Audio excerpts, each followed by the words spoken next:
물체의 운동에 대해서 알아봅시다. 자, 물체의 운동은 시간에 따라 물체의 위치가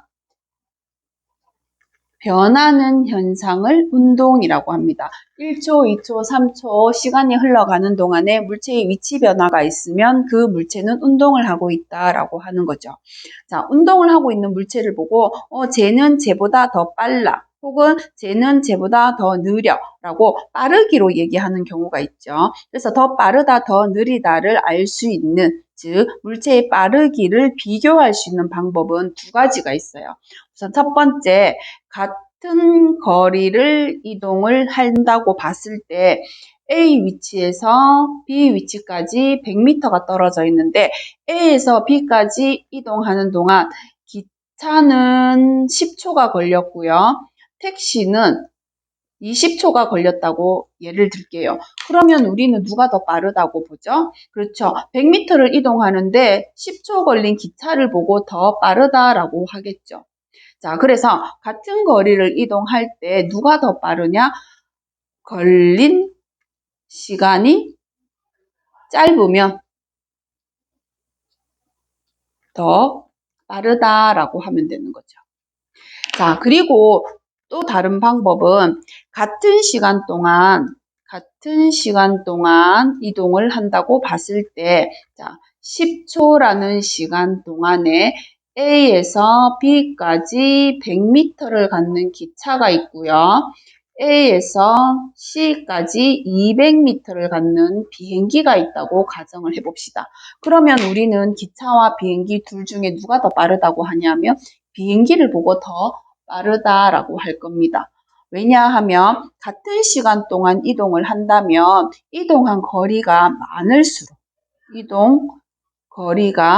많을수록 혹은 이동한 거리가 멀수록 길수록 더 빠르다라고 하면 되겠죠. 자, 그래서 물체의 빠르기를 비교할 때는 같은 거리를 갈 때 얼마나 짧은 시간이 걸렸느냐 혹은 같은 시간 동안 이동할 때 얼마나 많은 거리를 갔느냐 이렇게 빠르다, 느리다 비교를 해서 판단을 하면 되겠습니다. 자, 이런 물체의 빠르기 값을 구하는 내용이 있는데요. 그건 바로 뭐냐 하면 물체의 속력이라는 겁니다. 자, 물체의 속력이라는 값이 있는데 물체의 속력은 그냥 쉽게 얘기해서 물체의 빠르기를 계산해 놓은 값입니다. 자, 어떻게 계산하느냐? 모든 물체를 같은 시간 동안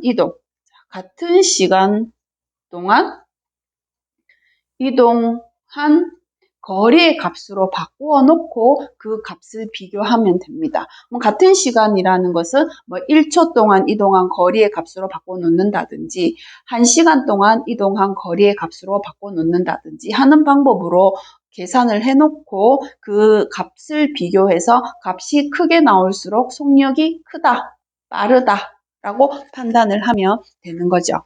자, 그래서 우리가 앞에서 했던 요거를 가지고 한번 연습을 해볼게요. 자, 기차와 택시가 100m를 가는데 기차가 10초 걸렸어요. 그러면 둘의 빠르기 값을 우리가 찾아내서 숫자로 만들기 위해선 어떻게 하느냐? 같은 시간 동안 이동한 거리 값을 바꾸어주면 되죠. 자, 그래서 1초 동안 이동한 거리의 값을 한번 찾아보려고 합니다. 기차는 100m를 가는데 10초가 걸렸어요. 그러면 1초 동안에는 10m를 갔다는 얘기죠. 기차. 근데 택시는 20초가 걸렸어요. 그러면 1초 동안 간 거리는 5m가 되겠죠. 택시.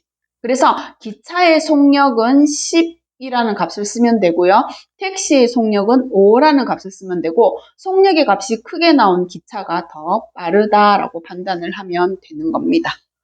자, 이때 이 10이라는 값을 구하기 위해서 우리는 어떻게 했느냐?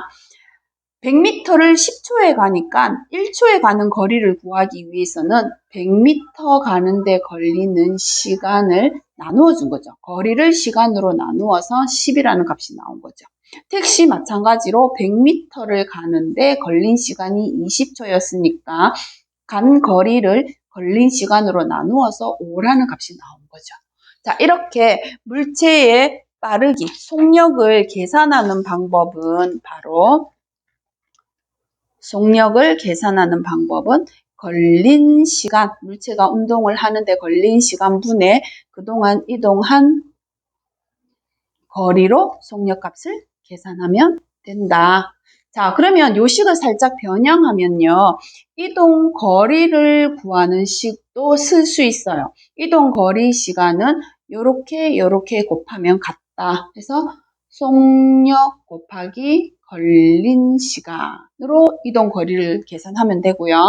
자, 걸린 시간을 찾아내고 싶다. 그러면 걸린 시간은 요 값과 요 값 이렇게 바꾸면 되죠. 속력분의 이동한 거리 이렇게. 자, 사실은 이 식들은 크게 중요하지 않아요. 이 식만 기억하고 있으면 이건 반드시 기억을 해야 돼요. 이 식만 기억하고 있으면 이 식들은 몰라도 요 식 하나만으로 우리가 모든 문제를 다 해결할 수 있습니다. 자, 그리고 우리가 또 한 가지 짚고 넘어가야 되는 거는 내가 속력값을 계산했어요. 10이라는 속력값을 계산했는데 이 10이라는 값이 뭐 1초 동안에 10m를 간다는 값인지 1초 동안에 10km를 간다는 뜻인지 아니면 10m를 가는데 1시간이 걸린다는 뜻인지 그런 정확한 정보를 알 수 없는 그냥 단순한 그냥 숫자일 뿐이에요. 이 10이라는 숫자 가지고 빠르기를 얘기했을 때 얘가 얼마나 빠르구나라고 짐작도 할 수 없어요.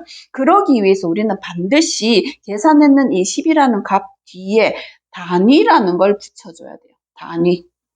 자, 이 10이라는 것이 어떠한 의미를 가지는 값인지 알 수 있는 정보, 단위를 줘야 되는 거죠. 그래서 우리가 10m per second 라고 한다면 얘는 1초 동안에 10m를 가는구나. 혹은 10km per hour. 그럼 얘는 1시간에 10km를 가는구나. 이렇게 판단할 수 있다는 거죠. 그래서 속력의 단위로 쓸 수 있는 거는 이동한 거리를 시간으로 나누었기 때문에 거리의 단위 미터를 시간 단위 초로 나눠주며 요 세커가 초라는 거 다 알고 있죠. 그래서 거리 단위 미터를 시간 단위 초로 나누어 주면 속력 단위가 되는 거죠. 그리고 우리가 단위를 쓸 때에는 미터, 그러니까 S초 세커 분의 미터 이렇게 쓰지 않고요. 얘를 쓸 때는 미터 per 세커. 미터 단위 거리 단위 읽어주고요. 요 짝대기는 퍼라고 읽고요. 그 다음에 요거 시간초, 세커라는 단위 읽어주면 됩니다. 미터 퍼 세커. 이렇게 표현을 해주는 거죠. 그래서 5미터 퍼 세커의 속력 값이 있다. 그러면 얘는 1초 동안 5m를 가는구나. 이렇게 판단하면 되죠. 혹은 5km per hour라는 단위가 있다. 그러면 킬로미터라는 거리를 가는데 1시간이 걸렸구나. 5km를 가는데 1시간이 걸렸구나. 뭐 혹은 10km per second라고 표현할 수도 있죠. 얘는 10km를 가는데 1초가 걸렸구나. 이렇게 판단을 하면 되는 겁니다. 되게 빠르죠. 자, 이렇게 속력값을 계산하면 되고요. 우리가 A라는 지점에서 B라는 지점을 거쳐서 C라는 지점까지 갈 때 A에서 B까지 갈 때는 되게 빠르게 갔어요. 근데 힘이 딸려서 B에서 C까지 가는 동안에는 좀 천천히 갔단 말이에요. 그러면 이 물체가 A에서 C까지 이동하는 동안에 속력을 계산하세요 라고 한다면 이 속력값은 무조건 전체 걸린 시간 분의 전체 A에서 C까지 이동한 전체 이동한 거리로 속력값을 계산해주면 됩니다. 근데 이런 속력은 A에서 B까지 가는 동안에 그 매 순간순간의 속력값이 달라지고 있잖아요. 이런 경우에는 A에서 C까지 가는 동안에 평균 속력이다. 라고 하면 됩니다. 그러니까 매 순간순간의 속력이 달라지는 경우에는 운동을 시작하고 운동을 마치는 지점까지 전체 걸린 시간분의 전체 이동한 거리로 계산했는 값은 이 물체의 평균 속력을 구해놓은 것이다 라고 알고 있으면 됩니다. 근데 일정한 속력으로 달리는 물체가 있다면 그 물체는 매 순간순간의 속력이나 평균 속력이나 항상 같겠지만 우리가 일상생활에서 물체의 운동을 관찰해보면 매 순간순간의 속력이 계속 일정한 경우는 잘 없단 말이죠. 그래서 운동을 시작해서 운동을 마칠 때까지 전체 걸린 시간분의 전체 이동 거리를 계산해 놓은 값은 그 물체의 평균 속력이라 할 수 있다. 이렇게 알고 계시면 됩니다.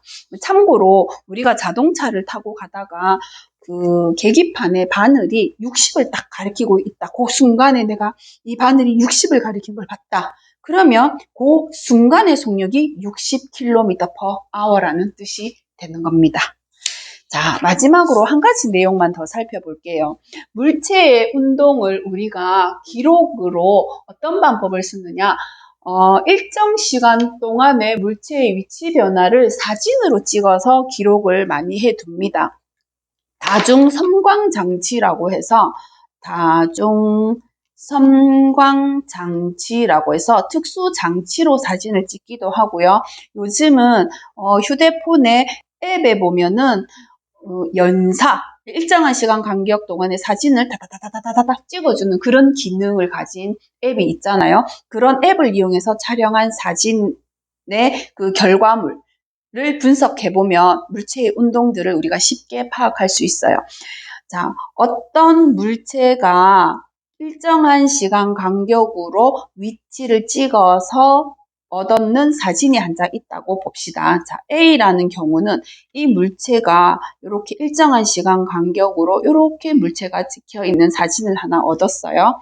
근데 또 어떤 사람은 똑같은 시간 간격으로 물체의 위치 변화를 사진으로 찍어서 결과물을 얻었는데 이런 모습으로 사진이 찍혀 있더란 말이죠. 그래서 요 물체가 여기서 여기까지 가고 여기서 여기까지 가고 여기서 여기까지 가는데 걸리는 시간은 A나 B나 다 똑같단 말이에요. 그런데 이 두 사진을 보고 우리가 판단할 수 있는 거는 바로 A는 같은 시간 동안 이동한 거리가 많네요. B는 같은 시간 동안 이동한 거리가 작네요. 그러면 누가 더 빠르게 움직이는 물체다? 그렇죠. A가 훨씬 더 빠르게 움직이는 물체다 라고 알 수 있는 거죠. 그래서 A가 B보다 빠르다, 더 빠르다라는 것을 우리가 알 수 있는 거죠. 거기다가 이 물체를 이 위치 변화할 때 사진을 찍을 때 그 시간 간격을 만약에 0.1초 동안 물체의 위치 변화를 찍어 놓은 사진이다 라고 정보를 주고 요 밑에 눈금자 같은 걸로 뭐 0, 10, 20, 30 이런 식으로 눈금자로 물체와 이 이동했을 때 사이에 물체가 움직인 거리 정보까지 우리가 알 수 있다면 속력의 값을 계산해 낼 수도 있겠죠. 그죠? 자, 그리고 또 우리가 점프하는 사람들, 특히 스키 타고 내려오면서 이렇게 점프하는 사람들의 사진을 이런 다중 섬광 장치라든가 카메라의 어떤 기능을 이용해서 이렇게 찍으면요. 자, 물체가 이렇게 사람이 점프대에 올라가서 이렇게 뛰어내리는 이렇게 포물선을 그으면서 올라가 점프했다가 쭉 떨어지는 걸 보면 이 사람이 이렇게 올라갔다가 내려오는구나를 보며 같은 시간 간격 동안에 사람을 콕콕 찍어서 우리가 한 장의 사진으로 얻었단 말이죠. 그러면 이 사람은 같은 시간 간격인데 이동한 거리가 점점 짧아지네요. 여기까지는. 그러면 얘는 올라가는 동안에 점점 빠르기가 느려지는 운동을 했구나. 그리고 이 정점을 지나는 순간부터 내려오는 동안에는 오히려 이 간격이 넓어지고 있단 말이죠. 그러면 얘는 내려오는 동안에는 점점 빠르기가 빨라지는 운동을 하고 있구나 라고 판단을 할 수 있다는 거죠. 아니면 운동장에서 누가 달리기를 할 때 출발하는 모습을 딱 찍는단 말이에요. 그래서 스타트하는 모습을 찍었을 때 이 사람이 자 여기서 출발을 딱 했다. 잠시 후 여기, 잠시 후 여기, 잠시 후 여기 이렇게 달려가는 모습이 딱딱딱 찍혔다라고 보면 여기가 출발점이고 사람이 이쪽 방향으로 운동한다고 봤을 때 이 사람은 같은 시간 동안에 찍혀있는 요 거리 간격을 보니까 간격이 점점 멀어지고 있네. 이 사람은 점점 빠르게 달리고 있구나 라고 판단을 하면 된다는 거죠. 자, 이렇게 물체의 운동편을 마칠게요.